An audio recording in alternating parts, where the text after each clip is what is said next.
Orphan girl enters a secret nuclear bunker, and what she finds changes her life. Little Maya was only 8 years old, but she already carried on her shoulders the weight of someone who learned too early that life isn't always fair. At St. Jude's home in Asheville, she stood out from the other children not for her beauty or her kindness, but for a curiosity that sometimes annoyed the staff. On that March afternoon, while the other children played in the inner courtyard, Maya had slipped out the back of the orphanage as she did almost every day. She knew every hole in the fence, every blind spot in the surveillance. The vacant lot behind the institution had always held a mysterious attraction for her, as if something there was calling her.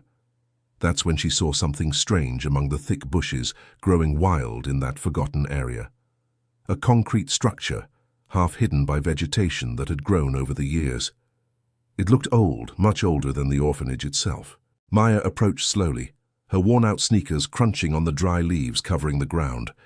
The construction had a heavy metal door, green from years of oxidation. She had never noticed it before, even though she had played in that area for months. She pushed the door with all the strength her skinny little arms could muster. The door creaked loudly, a sound that echoed like a groan of pain. On the other side, only darkness and a strange smell of dampness and something else she couldn't identify. "Is anyone there?" Her voice came out quieter than she intended. A sudden noise came from inside, as if something or someone had moved quickly. Maya's heart raced, but instead of running away, she crouched down and crawled inside. The late afternoon light barely illuminated the narrow corridor ahead. "Get out of here," a hoarse, frightened voice echoed in the dark. "Get out now." Maya froze in place. It was definitely a human voice, but weak and trembling. She could make out a faint light coming from the end of that corridor. "I won't do anything bad," she whispered. "I just wanted to know what this place was. I don't care what you want. Get out of here right now." The girl didn't move. There was something in that voice that didn't scare her as much as it should have. It was as if the person on the other side was more afraid of her than she was of him. "Are you okay, sir? You sound sick." Silence. Then the sound of shuffling footsteps approaching. A figure appeared at the edge of the faint light. It was an elderly man, thin, with hair and a beard that looked like they hadn't seen scissors in years. His clothes were worn out, and he held a flashlight with a trembling hand. "How did you find me?" he asked, and Maya could see his eyes were red and tired. "I play here every day, and I'd never seen this door before. I think the plants were covering it." The man watched her silently for a few seconds. Maya could see he was indeed sick. His skin was pale and he was breathing with difficulty. "You're from the orphanage over there, aren't you?" "Yes, my name is Maya. What's yours?" "That doesn't matter. You can't stay here. This place isn't for children." But Maya was already looking around with fascination. It really looked like a bunker, like the ones she saw in the old movies they sometimes showed on the orphanage television. The walls were thick concrete, and there were shelves with cans of food and other supplies. "Do you live here?" The man sighed deeply and sat in a nearby chair, as if the simple conversation had already exhausted him. "For a long time, and I need you to forget this place exists." "Why? Did you do something bad?" "No, but people wouldn't understand, and you could get into trouble because of it." Maya moved a little closer. Now that her eyes had adjusted to the gloom, she could see the surroundings better. There was a mattress in one corner, a small makeshift kitchen, and many books stacked on handmade shelves. "Are you alone here?" "I'm alone everywhere," he replied softly. Something in the sadness of that answer touched the girl's heart. She knew all too well what it felt like to be alone even when surrounded by other people. "I'm alone most of the time too." The man looked up at her, seeming to truly see her for the first time. "How so? Aren't there other children at the orphanage?" "There are, but I don't have any real friends, and I don't have any family to visit me." They were silent for a while. Maya noticed the man coughed from time to time and seemed to have a fever. "You should see a doctor. You seem sick." "I can't leave here." "Why not?" "It's complicated." Maya sat on the floor, showing she was in no hurry to leave. The man watched her with an expression she couldn't decipher. "How old are you?" 8. "I'll be 9 in July." The man was quiet for so long that Maya thought he had dozed off. But then he spoke. July. What day? The 15th. Why? The man's face changed completely. He leaned forward, studying her face intently. What did you say your name was again? Maya Miller. The man's hands began to tremble more visibly. He got up from the chair with difficulty and walked to an old box in the corner. With careful movements, he opened it and took something out. This is very strange, he murmured. Very, very strange. What's strange? Instead of answering, he came back with a photograph in his hands. It was an old photo, somewhat yellowed with time. He held it in front of Maya. You look like someone I knew. Maya looked at the photo. It was of a young woman holding a baby. The woman had curly brown hair like hers and very similar almond-shaped eyes. Who are these people? The man didn't answer immediately. He was studying Maya's face with the expression of someone who has seen a ghost. What is your full name? He finally asked. Maya Miller Harrison, but the orphanage staff only call me Maya Miller.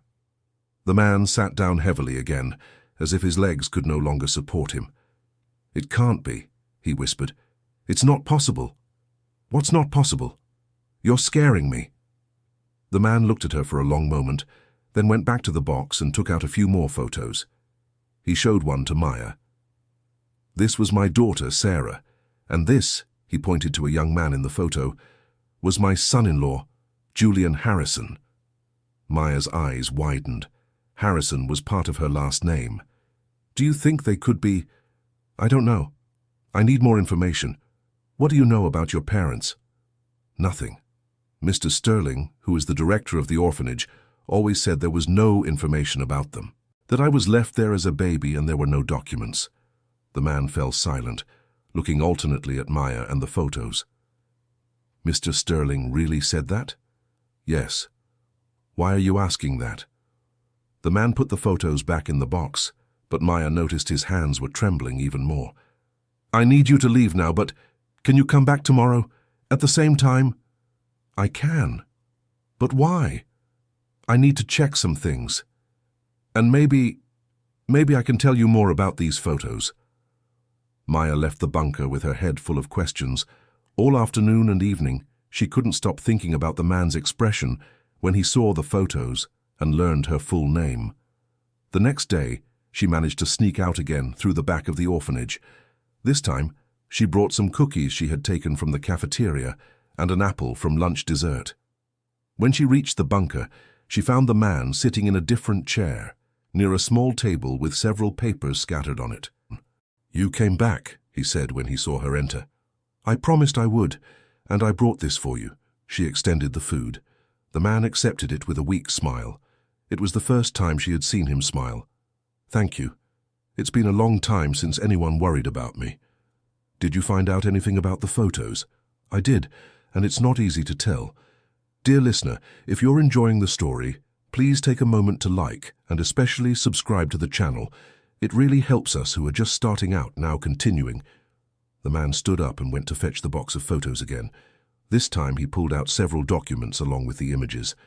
What is your exact date of birth? July 15th, 2016. And you really don't know anything about how you came to the orphanage? Mr. Sterling always said I was left there when I was very little, that there were no documents, no information about my family. The man shook his head slowly. That's not true, Maya, and I'm going to show you why. He opened a yellowed envelope and pulled out an official document. Maya still couldn't read very well, but she could recognize some words. This is the birth certificate of my daughter Sarah. She was born on September 15th, 1994. In 2015, she married Julian Harrison, and on July 15th, 2016, he made a significant pause. They had a daughter. The child's name was Maya Miller Harrison. Maya's heart raced. She looked at the document, trying to understand the words. Does that mean? It means you are my granddaughter. You are the daughter of Sarah and Julian. Maya's world seemed to spin. She sat on the floor, trying to process this information. But if I have a family, why am I in the orphanage? Where are my parents? The man's face grew deeply sad. They passed away when you were a year and a half. It was a car accident on a road between Asheville and Boone, a rainy night in December 2017. Maya felt tears forming in her eyes. Why didn't you come to get me? I tried. His voice became choked. But I was told you had been adopted by a wealthy family from Asheville, that you were well cared for, and that I couldn't interfere with the process. But that's not true. I was never adopted. I've been at the orphanage forever. I know that now. Someone lied to me, and now I want to find out who and why. Maya stood up and walked around the bunker, trying to organize her thoughts. What is your name? Silas Harrison. But you can call me Grandpa Silas, he said with a sad smile. If you want, of course. Grandpa Silas, she repeated, testing how it sounded. Why do you live here? Why not in a normal house? Silas sighed and put the documents away. After I lost my daughter and my son-in-law, after I was told you had been adopted and that I couldn't see you, I couldn't live normally anymore. This bunker, I built it many years ago when I was afraid of war or disasters. I never thought I'd need it to hide from life. But now you can leave. Now you've found me. It's not that simple, my little granddaughter. First, we need to understand why they lied about your adoption, and then we need to sort out the legal situation. Maya approached him and, on impulse, took his hand. Grandpa Silas, I can help. I know the orphanage better than any adult. I know where the files are. I know how the staff works. You're too young to get involved in this. I'm 8 years old, but I've been through a lot. And now that I know I have a real family, I'm going to fight to stay with you. Silas squeezed her small hand affectionately. All right. But on one condition. You can't tell anyone about this place yet, or about me. I need to be sure we're safe before revealing everything. Why wouldn't we be safe? Because someone went to great lengths to keep us apart. And those people might not like knowing we've found each other. Maya spent the rest of the afternoon in the bunker, listening to stories about her parents and learning details about her family she never knew she had. Silas showed more photos, talked about Sarah's personality, about how Julian was affectionate and responsible. Your mother was a lot like you, he said, showing a photo of a young Sarah. Curious, stubborn, always questioning everything. And my father. Julian was quieter but very smart. He worked as an engineer, and your mother was an elementary school teacher. Did they love each other very much? They were crazy about each other, and they were over the moon when they found out you were coming. Maya smiled for the first time in a long while. Knowing she had been wanted and loved was something she had always dreamed of hearing. When she returned to the orphanage that night, she tried to act normal, but it was hard to hide the change. For the first time, she knew who she really was. During the following days, Maya developed a routine. In the morning, she attended classes and participated in the orphanage activities. In the afternoon, she would sneak out to meet her grandfather in the bunker. She began bringing medicine she could get from the infirmary, extra food, and even some books from the library.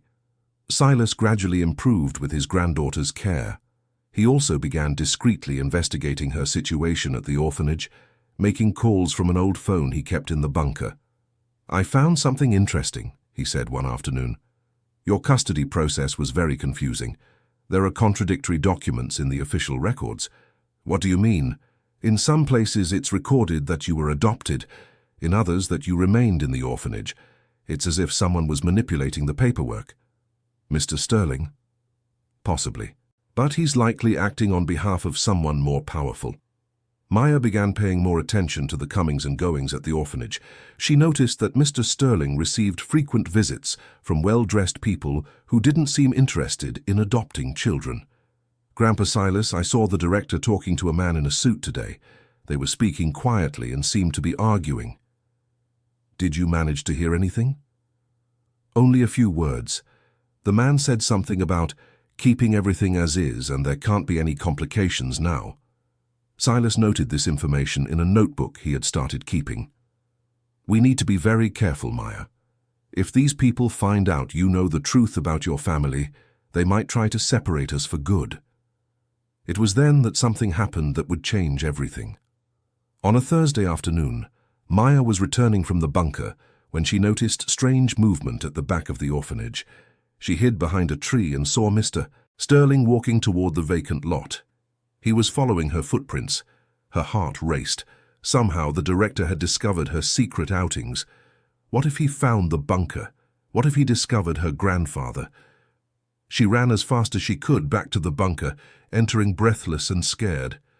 "Grandpa Silas, the director is coming here. He was following me." Silas stood up quickly, more agile than she had ever seen him. "Are you sure?" "Yes. I saw him following my footprints."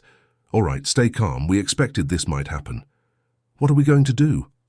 "You will pretend you found this place today for the first time, and I will pretend I'm just a homeless person who took shelter here." "But what if he doesn't believe it?"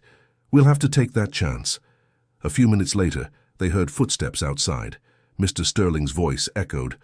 "Maya, I know you're in there. Come out right now." Silas signaled for her to go out. Maya took a deep breath and appeared at the bunker entrance. "Mr. Sterling, how did you find me?" "I should be asking what you're doing here. And don't lie to me. I know you've been coming here for days."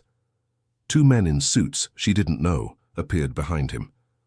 "I was just exploring," she said, trying to sound like a normal, curious child. "I found this place today." "And who is this man?" Sterling pointed at Silas, who had appeared in the doorway. "A street dweller," Silas said firmly. "The girl found me here when she came to play. I haven't done anything wrong to her." One of the men in suits approached. "Identification," he said dryly. Silas hesitated. He hadn't carried identification with him for years. "I don't have it on me," he replied. "Then you're coming with us," the man said, making a move to grab Silas's arm. "Wait a minute." Maya's voice came out louder and firmer than she had planned. "Why do you want to take him? He hasn't done anything wrong." Sterling looked at her with a sigh.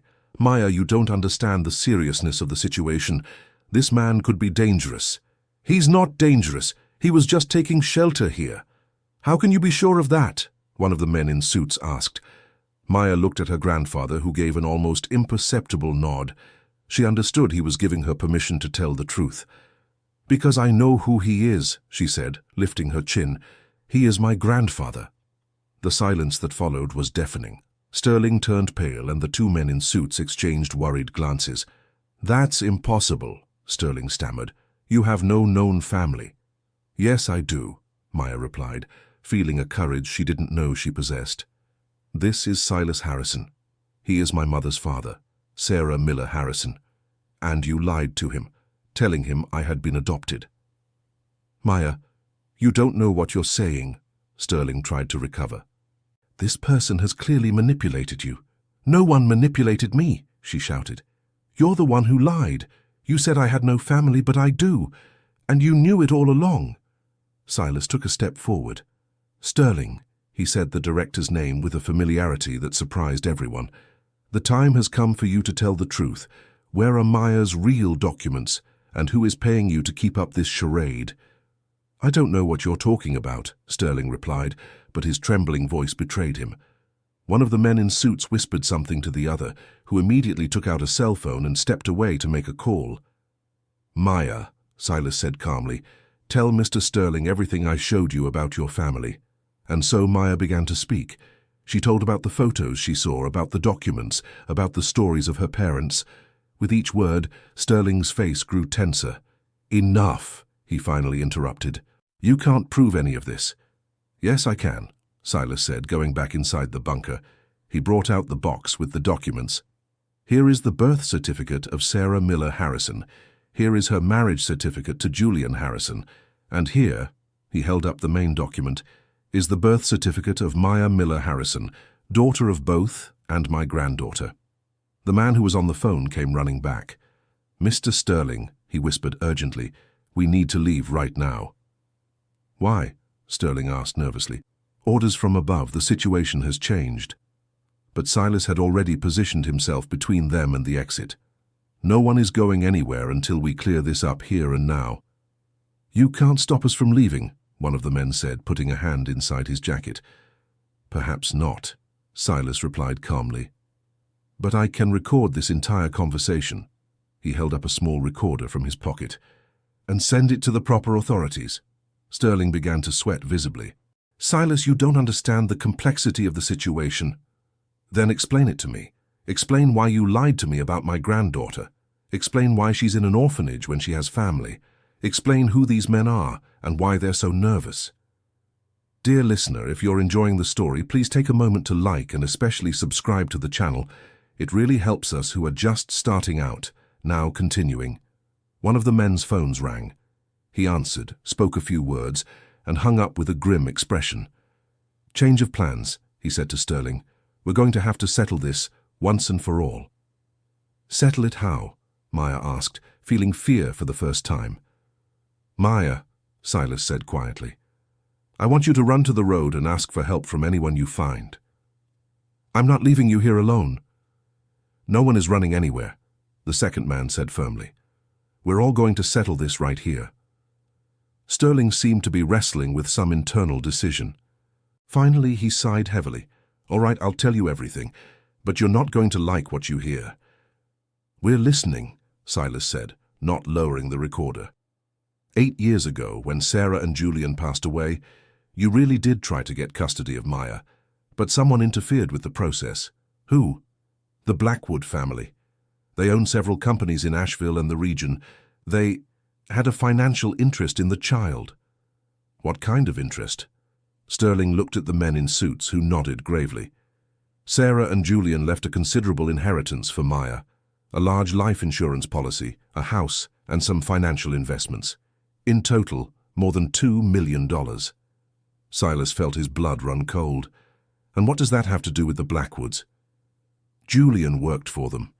He discovered some irregularities in the company, serious tax problems. He was preparing to report it when the accident happened? Yes. The Blackwoods were afraid that you, as Maya's grandfather, might inherit the documents Julian had gathered. So they devised a plan. What plan? They convinced the authorities that Maya had been adopted by a wealthy, reputable family. In fact, they presented themselves as the adoptive family but never formalized anything. They left the girl in the orphanage while managing her inheritance. Maya was listening to everything with growing indignation. They stole my money? Not exactly. They've been managing it as if they were her legal guardians. But since you are still officially adopted by them on paper, they control everything until you turn 18. And you, Silas pointed at Sterling. How much are you getting to keep up this charade? Sterling lowered his head. $5,000 a month, to ensure Maya was well cared for at the orphanage and that no questions about her situation would arise. $5,000 a month to keep a child away from her family, Silas repeated with mounting anger. Do you have any idea what you've done to me, what you've done to her? I thought I was protecting her. The Blackwoods said you were unstable, that you lived in isolation, that you weren't fit to raise a child. And you believed them without even trying to know me? They had documents, psychiatric report. Fake documents, Silas exploded. I've never seen a psychiatrist in my life. One of the men in suits interrupted. Mr. Harrison, you need to understand that the Blackwoods are a very influential family. They can make your life very difficult if you try to fight them. Are you threatening me? We're trying to protect you, and protect the girl too. Maya took a step forward. I don't want your protection. I want to stay with my grandpa. It's not that simple, the man replied. Legally, you are still considered adopted by the Blackwoods. Any change in that situation would need to go through the courts. Then we'll go to court, Silas said firmly. With what money? The Blackwoods have the best lawyers in Asheville. You live in an abandoned bunker. Do you think any judge will consider you a better option for the girl's custody? Silas felt the weight of truth in those words. He really didn't have the resources to fight against a powerful family. But I can prove I'm her grandfather, and I can prove the Blackwoods never really adopted her. You can try, but in the meantime, Maya will remain at the orphanage, and if you make too much noise about this situation, she could be transferred to an institution in another city, far from you. Maya's heart raced. They can take me away from here? They can, Sterling confirmed reluctantly. If they consider your safety is at risk. Silas realized he was in a carefully constructed trap. The Blackwoods had created a situation where any move he made to get his granddaughter back could result in losing her for good. "What do you want from me?" he finally asked. "We want you to be reasonable," one of the men answered. "Maya is well cared for. She receives an education, food, medical care. In 10 years, when she turns 18, she will receive the full inheritance and can decide for herself if she wants to have contact with you." 10 years, Silas repeated bitterly. "You want me to lose another 10 years with my granddaughter? It's for the best for everyone. It's for the best for the Blackwoods, you mean?" Maya couldn't stand to hear that discussion about her future, as if she weren't present any longer. "I have a question," she said loudly. "If the Blackwoods are officially my adoptive parents, why have they never visited me? Why have they never taken me home, not even for a weekend?" The question caught everyone off guard. The men in suits exchanged nervous glances. "Well," one of them began, "they are very busy people." "That's a lie," Maya interrupted. "They don't even really know I exist, do they? They just signed some papers so they could use my inheritance." "Maya," Sterling tried to intervene, "you don't understand how these things work." "I understand perfectly. You're all lying. No one adopted me. You just made fake papers to steal my money." "It's not exactly like that." "It's exactly like that," she shouted, "and I'll prove it." Before anyone could stop her, Maya ran out of the bunker. She knew that terrain much better than the adults and disappeared into the bushes before they could react. "Get her," one of the men shouted. "Wait," Silas said. "She's a child. She'll get tired and come back." "You don't understand," Sterling said nervously. "If she reaches the orphanage in this state, she'll tell everything to the other children and stuff. The situation will become a scandal." "And what's wrong with that?" Silas asked. "Maybe it's time everyone knew the truth." "The problem is the Blackwoods won't allow that to happen, and they have the means to stop it." Meanwhile, Maya was running as fast as she could back to the orphanage, but not with the intention of hiding. She had a plan. Arriving at the orphanage, she went straight to Sterling's office. She knew he always left some important documents in a drawer that didn't lock properly. It was information she had discovered by accident months before. The drawer was slightly ajar, as always. Maya quickly searched through the papers until she found what she was looking for, her personal file at the orphanage. Reading the basic information she could understand, she found something interesting. There were 2 different addresses listed for her adoptive parents. One was a house in Asheville, the other was a business. She wrote the addresses on a piece of paper and ran out again, but this time toward the main road. Maya had never left the orphanage grounds alone, but she had observed the route many times when going out on group trips. She knew there was a bus stop about a 15-minute walk away. Reaching the stop, she asked a lady who was waiting, "Do you know which bus goes to downtown Asheville?" "It does, dear. But are you alone? Where are your parents?" "They're waiting for me there. I just forgot which bus to take." The lady helped her identify the correct bus. Maya had taken some money she had secretly saved from small jobs she did at the orphanage. During the trip, she watched the streets of Asheville with interest. It was the first time she had seen the city beyond the orphanage's surroundings. The first address she decided to check was the business one. According to the paper, it was on a commercial street downtown. When she got there, she discovered it was a large building with several companies. On the ground floor directory, she found Blackwood Holdings, 12th floor. She took the elevator up, feeling her heart pound. She didn't exactly have a plan for what to do when she got there. The company's reception area was elegant, with leather sofas and well-kept plants. The receptionist, a young woman with glasses, looked at her in surprise. "Can I help you, sweetie?" "I'd like to speak with Mr. Blackwood." "Do you have an appointment? And where are your parents?" "I'm Maya Miller Harrison. I think Mr. Blackwood will want to see me." The receptionist looked confused. "I'll check if he can see you. Can you sit for a minute?" Maya sat in one of the armchairs, observing the surroundings. There were several photos on the wall, showing an older man shaking hands with politicians and businessmen. A few minutes later, the receptionist returned with a strange expression. "Mr. Blackwood will see you. This way, please." She was led down a hallway to a large room with a polished wooden desk. Behind the desk, a man of about 60 watched her with an unreadable expression. "So you're the famous Maya," he said as she entered. "Sit down." Maya sat in a chair in front of the desk, trying to appear braver than she felt. "Are you my adoptive father?" she asked directly.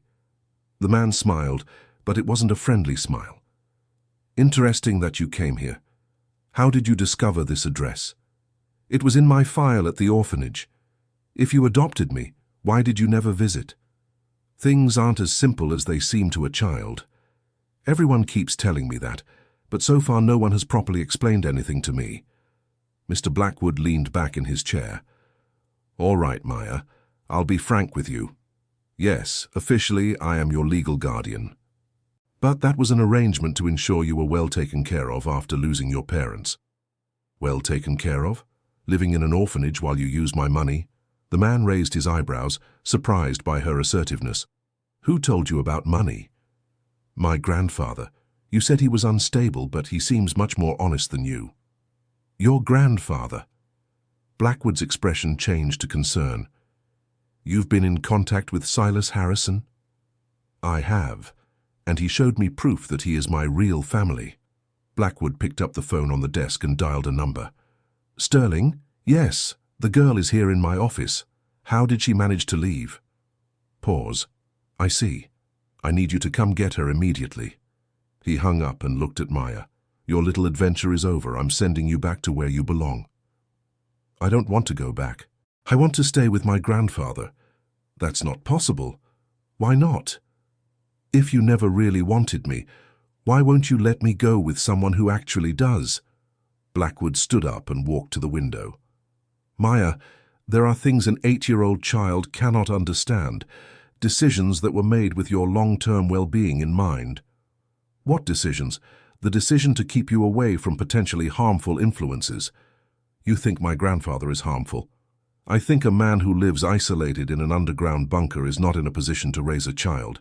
But you, who don't even know the names of the other people who live in the orphanage with me, are—" Blackwood turned to her, irritated. "Watch your insolence, girl." "Or what? You're going to put me in timeout? You don't even have the right to do that, because you were never my real father." The office door opened, and the 2 men in suits who were at the bunker entered, followed by Sterling. "Did you find it?" Blackwood asked. "Yes, and we have a problem. Her grandfather disappeared from the bunker. We think he might be coming here." "How would he know where to find her?" "He's smarter than we thought, and he's not alone." "What do you mean, not alone?" Sterling approached nervously. "Mr. Blackwood, I think we need to reconsider our strategy. The situation is getting out of control." "The situation will be brought back under control," Blackwood said firmly. "You will take Maya back to the orphanage, and you will implement stricter security measures." "What measures?" Maya asked. "Measures that ensure you don't pull any more escape stunts like this one. Are you going to lock me up?" "We are going to ensure your safety." It was then that they heard loud voices coming from the reception. The door swung open and Silas entered, accompanied by a younger man in a suit whom Maya did not know. "Grandpa Silas!" she shouted, running toward him. "It's all right, sweetheart," he said, hugging her protectively. "Now everything will be sorted out." "How did you get in here?" Blackwood asked furiously. The young man accompanying Silas introduced himself. "I am Dr. Arthur Vance, attorney, and I am here to represent the legitimate interests of Mr. Silas Harrison and his granddaughter Maya Miller Harrison." "What interests?" one of the men in suits asked. "The interest of reunifying a family that was illegally separated through fraudulent documents and bribery." Blackwood turned pale. "You can't prove any of that." "Yes, I can," the lawyer said, taking out a folder of documents. "I have here recordings of incriminating conversations, documents proving the manipulation of the adoption process, and evidence of mismanagement of Maya's inheritance." "What recordings?" Silas held up the recorder he had used in the bunker. "The conversation we had a few hours ago, where Mr. Sterling confessed to the entire scheme." Sterling turned deathly pale. I didn't know I was being recorded." "Now you know," the lawyer said, "and it can be considered evidence in court." Blackwood tried to regain control of the situation. "Even if you have these recordings, the legal process will take years, and during that time Maya will remain under my guardianship." "Actually, no," the lawyer countered. Based on the evidence we have already obtained a temporary court order transferring Maya's custody to her grandfather, pending a full investigation of the case. He showed an official document. This order was signed an hour ago by the juvenile court judge. Maya felt immense joy flooding her chest. Does that mean I can stay with Grandpa Silas? It does, the lawyer confirmed. This is ridiculous, Blackwood protested. You obtained this order based on unproven allegations. The allegations will be properly investigated. But until then, Maya will be with her legitimate family. The legitimate family is the one with the means to raise her properly. Silas took a step forward. Mr. Blackwood, for 8 years you had all the financial means in the world to care for Maya, and you chose to leave her in an orphanage while using her money. The one who truly cannot raise a child is the one who abandons them, even when they have the resources. I didn't abandon her. She was being well cared for. Well cared for by strangers far from family not knowing her own story, Maya said. That's not being well cared for. That's being abandoned. The lawyer checked his watch. Mr. Blackwood, I suggest you get a lawyer. You're going to need one for the investigations that will follow. What kind of investigations? Investigations into improper management of a minor's assets, document forgery, and bribery of a public official. Sterling sat down heavily in a chair. I only wanted what was best for the girl, he murmured. You wanted $5,000 a month, Maya corrected. This has nothing to do with me. Silas put his hand on his granddaughter's shoulder. Let's get out of here, Maya. We have a lot to talk about and plan. Where are we going, to the bunker? No, the lawyer interrupted. The court order specifies that you must reside at an address suitable for a child. I've already taken care of that, Silas said. I have a house in Hendersonville that belonged to your mother. It's been empty for years, but it's still in good condition. Mommy's house? Maya asked, emotional. Yes, it's where she lived before she got married.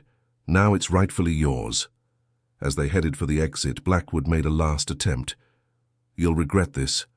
I'll appeal this decision and prove you're making a mistake.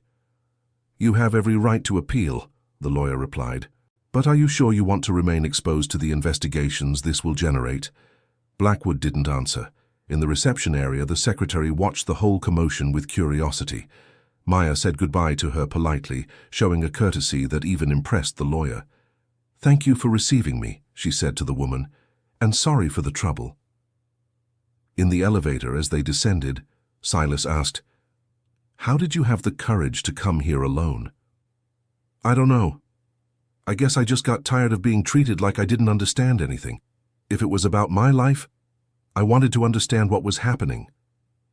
And now do you understand? I understand that bad people sometimes do bad things for money, but I also understand that there are good people who fight for what's right. The lawyer smiled. You're a very smart girl, Maya. My mother was a teacher. Grandpa Silas said she was very smart too. She really was, Silas confirmed. And you're just like her. When they left the building, Maya looked back one last time. Grandpa Silas, why did Mr. Blackwood do all this? He seems to have plenty of his own money. Sometimes people get so used to having a lot that they always want more, and they stop caring about who they hurt to get it. Did he really think he was protecting me? I think he managed to convince himself of that so he wouldn't feel guilty. On the way to Hendersonville, the lawyer explained the next steps of the legal process. There would be investigations, hearings, and a lot of paperwork to sort out. But the most important thing, he said, is that you are reunited. The rest is just bureaucracy. The house in Hendersonville was on a quiet street, with a small garden in front. It was a simple but welcoming house, with 2 blue doors and windows with flower boxes. It's exactly how I imagined Mommy's house would be, Maya said when she saw it. Silas opened the door with a key he had kept for years. The interior was dusty and smelled musty, but the furniture was still in place. I'll need a few days to make everything livable again, he said. I can help. I know how to clean. I can cook some basic things. You're going to school, young lady. You've already missed too much formal education. Am I going to a real school? You are. And you'll be able to play with other children, have friends, do normal things for a girl your age. While exploring the house, Maya found a room that had clearly belonged to a young girl. There were some photos on the dresser and books on the shelves. Was this Mom's room? It was, when she was about your age. Maya sat on the bed and looked at a photo of her teenage mother. Does she really look like me? The resemblance is striking, especially in the eyes and the stubborn way of tilting her head when she's thinking. She laughed for the first time in days. Is Grandpa Silas going to live here with me? I am. If you want, of course. I do, but won't you miss the bunker? The bunker served its purpose. It was a place to hide from the sadness, but now I don't need to hide anymore. Dear listener, if you're enjoying the story, please take a moment to like and especially subscribe to the channel. It helps us a lot as we're just starting out, now continuing. That night, they slept in the house for the first time. Maya in the room that had been her mother's, Silas in the master bedroom. For the first time in 8 years, she fell asleep, knowing exactly who she was and where she belonged. In the following days, grandfather and granddaughter worked together to make the house habitable again. They cleaned, organized, made small repairs. Maya discovered letters her mother had written when she was young, school diaries, artwork. It was like getting to know Sarah through her own personal belongings. My mother liked to draw, she observed, flipping through a sketchbook. She did, and she wrote poetry too. You kept all of this? I couldn't bring myself to get rid of anything that belonged to her. I thought it might be important one day. It was important. It is important to me. A week after the move, the lawyer brought news about the investigations. Mr. Sterling confessed to everything in detail. He's cooperating with the authorities in exchange for a lighter sentence. And the Blackwoods. They tried to deny everything at first, but the evidence is very solid. Besides the recordings, we found compromising documents in the company files. What kind of documents? Financial records showing the monthly payment to Sterling, fake adoption contracts, and correspondence discussing how to keep Maya away from you. Silas shook his head sadly. 8 years of my granddaughter's life lost because of their greed. They weren't lost, Maya said. They were different than they could have been, but they made me stronger. The lawyer smiled at her. That's a very mature perspective. I had to grow up fast, but now I can be a child again sometimes. Speaking of which, Silas said, tomorrow we're going to see your new school. Maya felt a mix of anxiety and excitement. What will it be like to have real friends? I think you'll find out soon.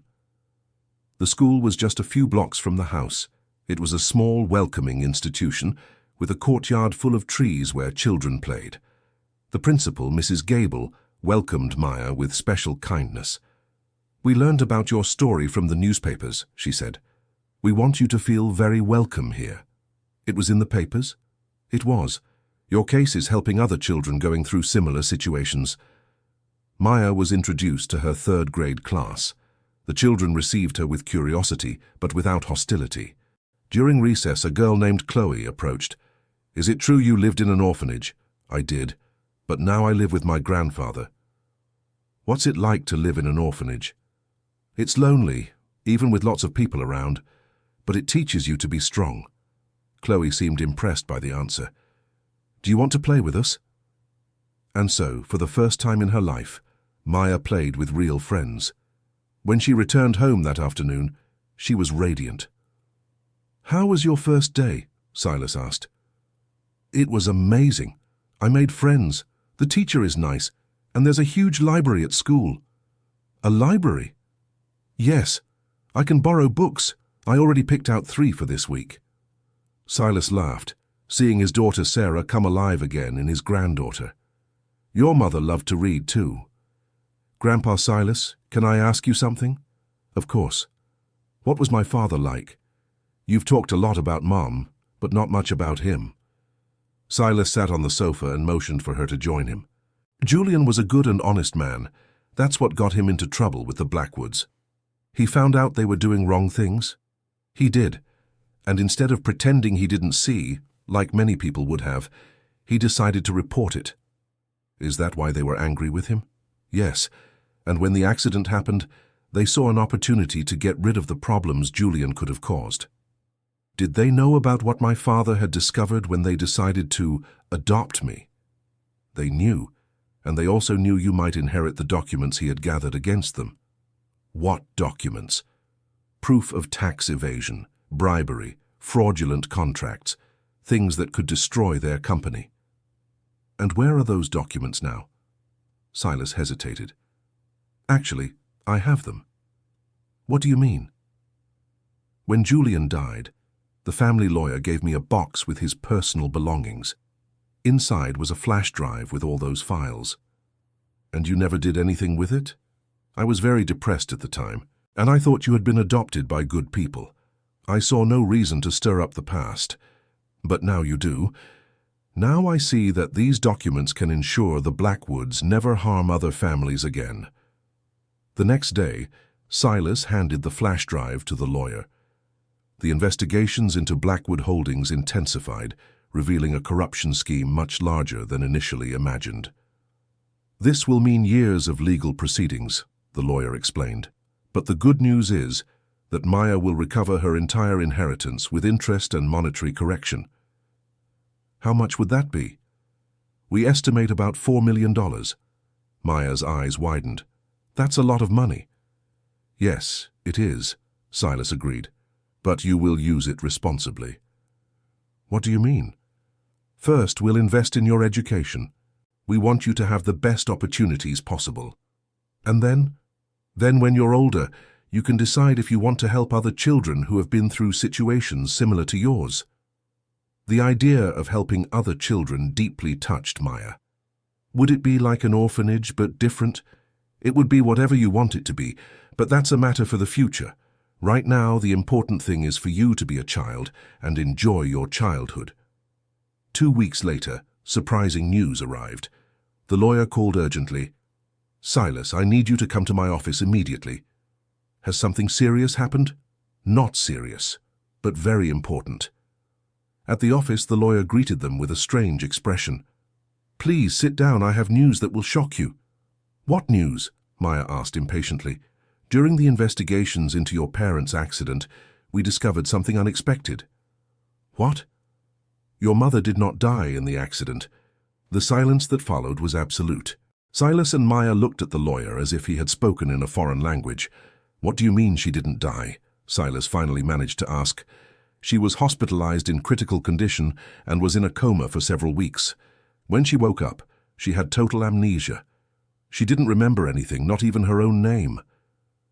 And where is she now? In a psychiatric clinic in Boone. She has been living there ever since, using a fictitious name because she never regained her memory. Maya felt the world spin around her. My mother is alive. She is. And now that we know of her existence, we can try to help her recover her memory. How did you find out? During the investigation into the Blackwoods, we found records of payments to the psychiatric clinic. When we went to investigate, we discovered they were paying to keep a patient institutionalized indefinitely. Did they know she was alive? They did. And they knew that if she recovered her memory, it could further complicate their plans regarding Maya. Silas buried his face in his hands. My daughter has been alive all these years, and I never knew. It wasn't your fault. The official documents really did record her death. The Blackwoods even forged that. Maya was in shock but managed to ask, "Can I see her?" "You can, but you need to be prepared. She won't recognize you." "I don't care. I want to see my mother." The trip to Boone was made in silence. Silas drove with his hands tense on the wheel. Maya stared out the window without seeing the landscape. The clinic was a tranquil place, surrounded by well-kept gardens. The medical director received them personally. "Sarah has been one of our patients for the longest time," he explained. "She is very docile and cooperative, but she has never recovered any memories from before the accident." "How is she physically?" "Well, she didn't suffer serious physical after-effects, only the total loss of memory." "Does she know we're visiting her?" "She knows she will receive visits from people who might have known her before." She was curious but not anxious. They were led to an inner garden where several patients were doing outdoor activities. A woman with curly brown hair was sitting at a table, painting a flower vase. When she looked up, Maya felt her heart stop. It was like looking at an older version of herself. "Sarah," the doctor called, "these are the people who came to visit you." The woman studied them with curiosity, without any sign of recognition. "Hello," she said politely. "I'm sorry, but I don't remember you." Silas approached slowly. "Sarah, my name is Silas. I am your father." "My father?" she repeated, confused. "But I don't have a family. At least that's what they've always told me." "You do. And this," he pointed to Maya, "is your daughter, Maya." Sarah looked at the girl intently. "My daughter. But she's so small. You were sick for 8 years. She grew up without you. I don't understand. Why didn't anyone tell me I had a family?" The doctor interrupted. "Sarah, would you like to talk in private? I can leave you in the garden for an hour." "Yes, please," Maya said, speaking for the first time. When they were alone, Sarah continued studying the girl's face. "You are really my daughter." "I am, and I miss you every day, even though I don't properly remember you." "How is it possible to miss someone you don't remember?" "I feel an emptiness here." Maya placed her hand on her chest, as if an important part of me were lost. Sarah was silent for a moment. "I also feel something similar, as if there were important people who should be in my life but aren't." "We are here now," Silas said softly. "Tell me about me. Who was I before?" Silas and Maya spent the next hour telling stories about Sarah. How she was a teacher, how she met Julian, how happy she was when she found out she was pregnant. "Was I happy?" she asked. "You were very happy," Silas confirmed. "And my husband? What happened to him?" "He died in the same accident that made you lose your memory." Sarah lowered her head, trying to process the information. "So I lost everything. My memory, my husband, my daughter." "But you can recover some things," Maya said. "You can get to know who you are now. And you can be part of my life again if you want. Would you forgive me for not being there when you needed me? You didn't have a choice. And I understand that now." When the visit ended, Sarah asked, "Can you come back?" "Every day if you want," Silas answered. "I'd like that very much." On the way back, Maya asked, "Grandpa Silas, can Mommy come live with us?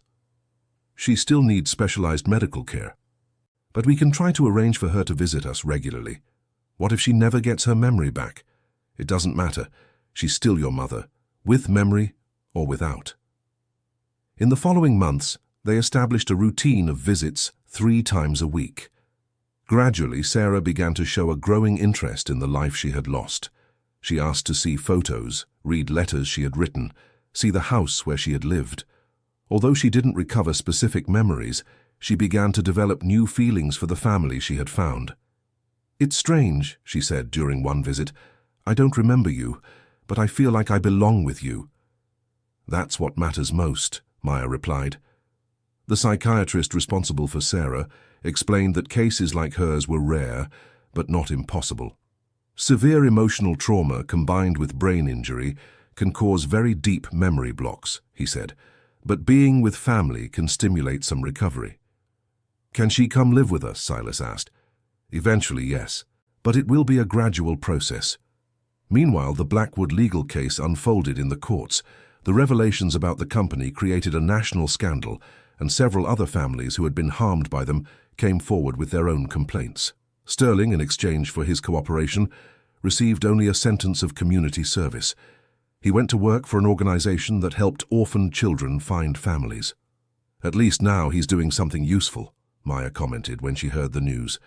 The Blackwoods weren't so lucky. Father and son were sentenced to several years in prison for fraud, corruption, and embezzlement. With the full recovery of her inheritance, Maya was able to make some decisions about her future. "I want to study at a better school," she said, "and I want to learn English." "Why?" "So I can help children from other countries too when I grow up." "You already know what you want to do when you grow up?" "I want to create a place where children who have lost their families can live with dignity while they search for relatives or wait for a real adoption." "How would it be different from a regular orphanage?" "It would be smaller, more like a family. and it would have rules to make sure no one lies about the children's families. Silas smiled, seeing his granddaughter's determination. I think your mother would be proud to know you want to help other children.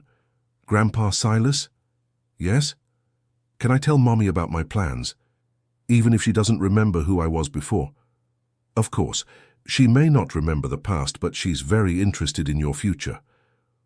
On the next visit, Maya told Sarah about her dreams and plans. Her mother listened with her full attention.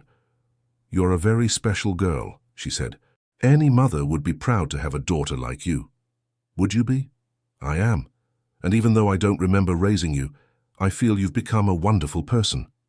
Would you like to help me with this project when I grow up? I would like that very much. 6 months later, Sarah was medically cleared to spend weekends at home with the family.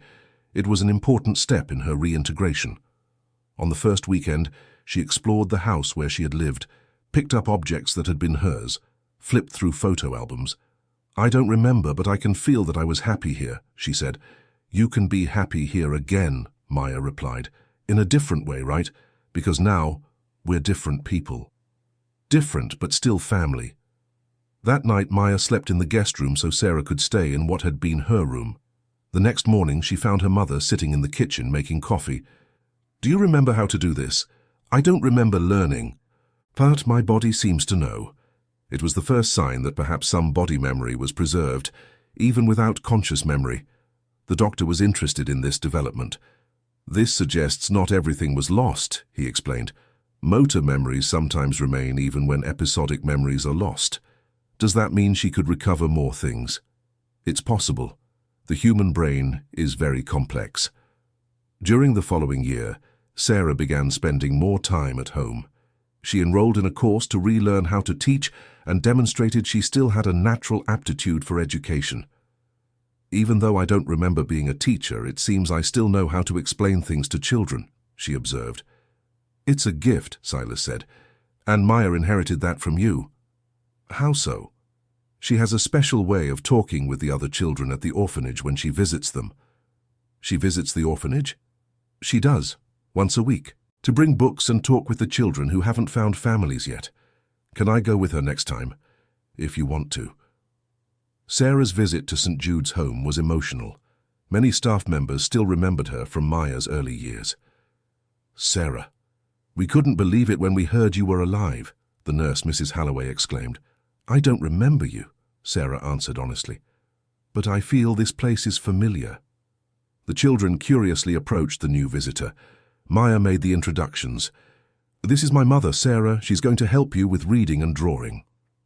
During the afternoon, Sarah worked naturally with the children, helping with homework and listening to their stories. It was clear her maternal and educational instincts remained intact. Your mum is really cool, a girl named Lily said to Maya. She explains things in a way that's easy to understand. She was always like that, Maya replied, based on the stories she had heard. At the end of the day, Sarah said, I really enjoyed spending time with these children. Can I come back? Of course, they loved you too. I have an idea, she continued. What if I started teaching here again? I could help the children with their studies while they don't have families. The orphanage's interim director, Sterling, had been replaced, welcomed the idea with enthusiasm. It would be wonderful to have a dedicated teacher just for our children. And I could help too, Maya added, on afternoons and weekends. And so began a new chapter in the Harrison family's life. Sarah returned to teaching. Maya continued her regular studies, but dedicated time to volunteer work, and Silas took over managing the administrative aspects of the project. We're creating exactly what you dreamed of, Silas said to Maya one weekend. Not exactly. There's still a lot missing. What's missing? I want every child here to know their real story, to have the right to know their family, even if that family can't care for them right now. How would we do that? By properly investigating each case. No lies, no falsifications. The idea grew and turned into a pilot project supported by the local Child Protective Services. Maya, even at 9 years old, became a respected voice in discussions about orphaned children's rights. One day, while they were working at the orphanage, Sarah suddenly stopped in the middle of a math explanation. "What is it, Mom?" Maya asked, noticing the strange expression on her face. "I had a flash, a very quick image." "Of what?" "Of a classroom. I was explaining the same math problem to children the same age. It was the first specific memory Sarah recovered in 2 years." "Do you remember anything else?" "No, but it was very clear, even though it was quick." The psychiatrist was hopeful with this new development. "Returning to family activities may be stimulating dormant neural connections," he explained. "It's important to continue this routine." In the following months, Sarah recovered scattered fragments of memories. She never managed to remember the accident or Maya's early childhood years, but she began to recover some memories from her own adolescence and youth. "I remember painting that picture that's on the bedroom wall," she said one weekend. "Do you remember when you painted it? I remember the feeling I had while painting. I was very happy that day." "Why?" "I don't know, but I know it was a very special day." Silas smiled. "It was the day you found out you were pregnant with Maya." "Really? Really? You called me crying with joy and said you were going to paint a picture to celebrate. So, I really wanted a daughter that much." "You wanted it more than anything in the world." "And now I have an amazing daughter," she said, looking at Maya. "Even though I don't remember raising her, I can see she's become a wonderful person." "She raised herself, actually," Silas said, "during the years at the orphanage." "Not alone," Maya corrected. "With the emotional legacy you left me. Even though I didn't remember you, I always knew I had been loved." "How did you know?" "Because I felt a very strong love inside me. And that love could only have come from somewhere." Sarah was moved. "You think I was able to transmit love to you even as a baby? I think you were. And I think that love protected me through all those difficult years." 2 years after that conversation, when Maya turned 11, Sarah was already living permanently with them and working part-time at the orphanage. Although she had never recovered complete memories, she had built a new, solid relationship with the family. "It doesn't matter that I don't remember the past," she said on Maya's birthday. "What matters is the present and the future we're building together." "And what a future!" Maya exclaimed. "Yesterday, we got approval to create our own care center." "Really?" "Really. It will be very different from a regular orphanage. Each child will have individual support to try to reunify with their family or find a true adoption." "Where will it be?" "In the house next to ours. Grandpa Silas bought it with part of my inheritance." "And what will you call it?" "Sarah's house," Maya answered. "In honor of you who taught me that family is whoever loves us, even when things get tough." Sarah began to cry. "I don't deserve that honor." "Yes, you do. You never gave up on being my mother, even without remembering you were." By the end of that year, Sarah's house officially opened with 5 children. Unlike a traditional orphanage, it functioned like a big family, with Sarah as the lead educator, Silas as the administrator, and Maya as the big sister to the children in care. In 2 years, they managed to reunify 4 of the 5 children with relatives who had been lost due to bureaucracy or poor case management. "We're making a real difference," Maya said, celebrating the success. "You are making a difference," Sarah corrected. "All of this started with your determination not to accept injustice. All of this started with our family not giving up on finding each other." By age 15, Maya had become a recognized advocate for orphan children's rights. She gave talks, participated in conferences, and consulted with organizations on best practices. But more important than public recognition was knowing her family was complete. Sarah never recovered all her memories, but she had built a new life full of purpose. Silas had come out of isolation and found a reason to live each day, and Maya had discovered that belonging to a family was even better than she had imagined. "Grandpa Silas," she said one afternoon as they did homework together in the kitchen, "thank you for never giving up on finding me." "Thank you for finding me," he replied, "even when I was lost inside myself." "You know what's the most amazing thing?" "What?" "If I hadn't discovered that bunker that day, if I hadn't been curious enough to go inside, none of this would have happened." "I think you would have found me another way," Sarah said, joining the conversation.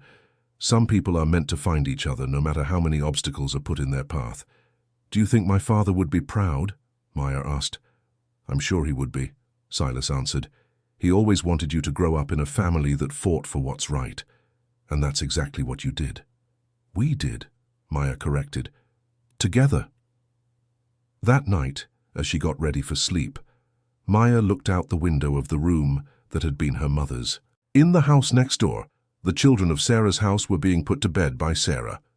Each of them knew their real story. Each knew they were being actively searched for by relatives or suitable adoptive families. And each went to sleep, knowing they were loved and protected. It was exactly what Maya had dreamed of when she was a lonely girl at St. Jude's home. 3 years later, when she turned 18, Maya was called to testify at a final trial against the last accomplices of the Blackwoods. "How did the experience you went through change your perspective on family?" the prosecution lawyer asked. "It taught me that family isn't just who raises us," she replied. "It's who fights for us even when it seems impossible.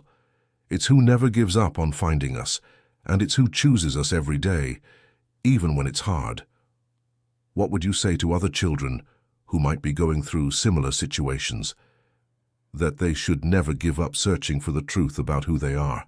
That they should have the courage to ask difficult questions, and that they should believe that somewhere there is someone who loves them and is looking for them. Anything else? Yes, that sometimes the people who are supposed to protect us fail. But that doesn't mean we should stop trusting people. It means we should learn to recognize who truly cares about us. When she left the courtroom, Maya found Sarah and Silas waiting for her in the hallway. "How was it?" Sarah asked. "It was liberating. Now we can close that chapter for good and focus only on the future." "What future do you see for us?" "I see Sarah's house growing. I see more children finding their families. And I see our family continuing to prove that love is stronger than any adversity." Walking together toward the car, Maya thought about how her life had completely changed since that afternoon when she discovered a bunker hidden behind the orphanage. A discovery that seemed accidental had turned out to be exactly what she needed to find, not just a grandfather, but a mother she thought she had lost forever. And more than that, she had found her own identity and purpose in life. "Grandpa Silas," she said as they got into the car. "Yes?" "Can I ask a question I've always wanted to ask?" "Of course." "If you had to choose between having found me and having lost all that time in the bunker, or never having lost me but never having learned what we learned together, which would you choose?" Silas thought for a long moment. "I would choose exactly the path we lived," he said finally, "because it was the hardships that taught us the real value of being together." "I would choose the same thing too," Sarah added, "even with the memory loss, because the family we've built now is even stronger than any family that could have existed if nothing bad had happened." "Do you know why?" Maya said. "Why? Because our family was consciously chosen. We fought to be together. It's not just chance or biology. It's a daily decision to love and care for each other." Arriving home, they found the children from Sarah's house playing in the garden under the caregiver's supervision. It was a scene of simple, genuine happiness. "I think we made it," Sarah said, watching the children. "Made what?" "Turn our pain into something that helps others, turn our loss into multiplied love. And it all started with a curious girl who wasn't afraid to explore dark places," Silas observed. "No," Maya corrected, smiling. "It all started with a grandfather who loved his granddaughter so much that he preferred to isolate himself in the darkest bunker he could find than to live in a world where she didn't exist for him. And with a mother who, even without memory, never stopped being a mother," Sarah added. "And with a family that proved true love always finds a way," Silas concluded. That night, for the first time in 10 years, Maya fell asleep knowing not only who she was and where she came from, but also where she was going and with whom she would share the journey. The bunker that once housed her grandfather's sadness was now used as a storage room for toys and educational materials for Sarah's house. The darkness had been transformed into light. Isolation had become reunion, and fear had given way to hope. Years later, when Maya graduated in psychology and social work, she returned to the bunker one last time before officially donating it as a memorial for separated families. Inside, she left a plaque with a phrase, "Sometimes we need to get completely lost to discover who we really are. And sometimes the darkest places hold the most luminous discoveries." And below, a second line, "In memory of all the families who never gave up on finding each other." At 25, Maya was married to a young lawyer she had met during her studies and was expecting her first child. "What will we name him if it's a boy?" her husband Liam asked. "Julian Silas," she answered without hesitation. "And if it's a girl?" "Sarah Hope." Hope, because it was hope that kept our family together, even when everything seemed lost. Sarah, now a grandmother, smiled upon hearing the conversation. "Do you think I'll be a good grandmother, even having lost a few years being a mother?" "You'll be the best grandmother in the world," Maya replied, "because you'll cherish every moment. You learned that time with family is the most precious thing there is. And I will teach my grandchildren about the importance of never giving up on the people we love," Silas added.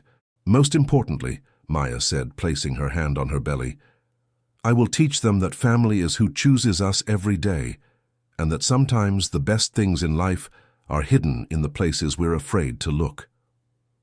30 years after discovering the bunker, Maya was running the network of Sarah's houses, which had expanded to 5 cities. More than 200 children had been reunited with their families through the work that began with her own story. Sarah, now 60, had recovered many memories and worked as the educational coordinator for the network. Silas, at 82, still visited the children every week to tell stories. "Grandpa, tell the story of the secret bunker," the little ones always asked. "Once upon a time," and he always began, "there was a very brave girl who wasn't afraid to explore mysterious places." And then he would tell the real story, adapted for the children's age, always ending with, "And so she discovered that the most important things in life are sometimes hidden in the places we least expect to find them." "What important things, Grandpa Silas?" "Family, love, and the courage to fight for what's right." On the day Maya turned 40, the family gathered at the place where the bunker once stood. Now there was a small community park with a square and a playground. "We did it," Sarah said, watching her grandchildren play where a hiding place of sadness had once been. "Did what, Mom?" "Turn a place of pain into a place of joy. Turn a story of loss into a story of reunion." "The best part," Silas observed, "is that this story keeps repeating itself. Every child who finds their family through Sarah's house is living their own version of our story. And every family that reunites proves that love is stronger than any conspiracy, stronger than any lie, stronger than any separation," Maya added. As the sun began to set that day, they walked slowly back home. 3 generations united by a story that began with curiosity, was sustained by perseverance, and was completed with love. "Maya," Sarah said as they walked, "thank you for being curious enough to enter that bunker." "Thank you for being brave enough to never give up on me," she replied. "And thank you both for teaching me that it's worth coming out of the darkness when there's someone who loves us waiting in the light," Silas concluded. Arriving home, Maya went to her office and wrote the final entry in the journal she had kept since she was 8. "Today I fully understood that our story was never about a secret bunker or about conspiracies and stolen inheritances. Our story was always about just one thing, the transformative power of true family love. The bunker was just the symbol. Inside it, my grandfather wasn't hiding from the world. He was preserving his love for our family until the moment we could find each other again. And when we did, that preserved love multiplied and spread to hundreds of other families. Today I know that every child we help find their family is part of our family too. Every reunion we facilitate is an extension of our own reunion. The orphan girl who entered that bunker at 8 is today a fulfilled woman at 40, surrounded by a family that chooses to love and be loved every day. And the best part is that our story keeps writing new chapters with every child who finds their place in the world." The secret bunker revealed much more than a lost grandfather. It revealed a calling, a purpose, and the certainty that true love, always finds a way back home. End of story. Now tell us what you thought of the story and where you're watching from. If you have something to share with us, leave it in the comments with sincere words. Do you believe Maya made the right decisions throughout her journey? We would love to read your opinion. Thank you so much for your company. Don't forget to leave your like and, most importantly, subscribe to the channel.